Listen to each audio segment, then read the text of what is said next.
एक दिन बादशाह अकबर की सभा लग रही थी।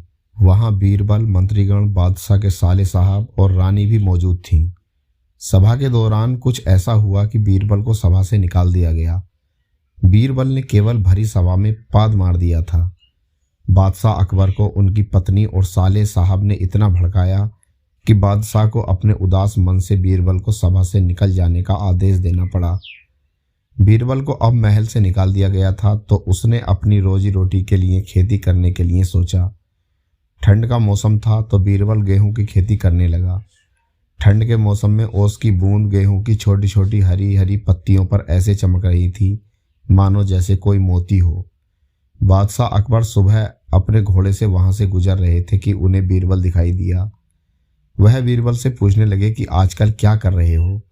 बीरबल ने थोड़ा दिमाग लगाया और बादशाह से बोले, कुछ नहीं बादशाह सलामत, सभा से निकाल देने के बाद मोतियों की खेती कर रहा हूँ। बादशाह ने खेत की ओर देखा और ओस की बूंद पत्तियों पर सच में बिल्कुल मोती जैसी दिख रही थी।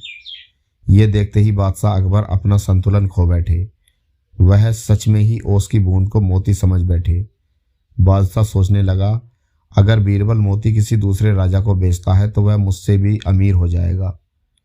राजा ने बीरबल से कहा, बीरबल यह मोती तुम मुझे बेच देना। बीरबल ने हाँ कह दिया। लेकिन बादशाह को इतने सारे मोती देखकर कहाँ नींद आने वाली थी। उसने बीरबल को महल में बुलाया और बीरबल से मोतियों का राज जानने की कोशिश की। बीरबल भी चालाक लोमड़ी की तरह शातिर था। उसे तो पता था कि यह कोई मोती नहीं, केवल ओस की बूंदें हैं। लेकिन यह बादशाह को सबक सिखाने का रास्ता था। बीरबल ने कहा, बादशाह सलामत, यह खेती हर जगह नहीं होती। इसके लिए आपको वह महल तोड़वाना पड़ेगा जो आपने रानी के लिए बनवाया है। केवल वही जगह है जहां इसकी खेती हो सकती है। बादशाह ने सोचा कि इतने सारे मोतियों में तो रानी के लिए बाद में 10 महल बनवा दूंगा। बादशाह ने हाँ कर दिया। अगले ही दिन महल को तोड़वा दिया गया। मिट्टी को एकदम उपजाऊ किया गया। बीरबल ने खेती शुरू कर दी और थोड़े दिन बाद ही खेती की कटाई का आदेश दिया। जैसे ही गेहूं की पत्तियां थोड़ी बड़ी हुईं, ओस की बूंद जमना शुरू हो गई।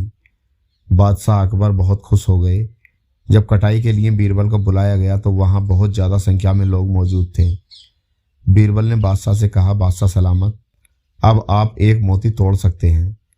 जैसे ही बादशाह अकबर ने एक मोती तोड़ने के लिए हाथ आगे बढ़ाया, बीरबल ने उन्हें रोक दिया और कहा, बादशाह सलामत, क्षमा करें, किंतु आप यह मोती तभी तोड़ सकते हैं अगर आपने आज तक पाद न मारा हो, वरना यह मोती पानी की बूंद बन जाएगा।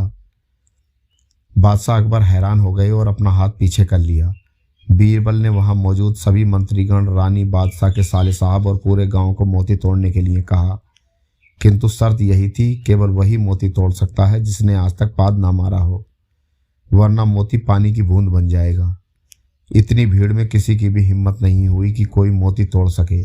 सभी ने अपने पैर पीछे खींच लिए।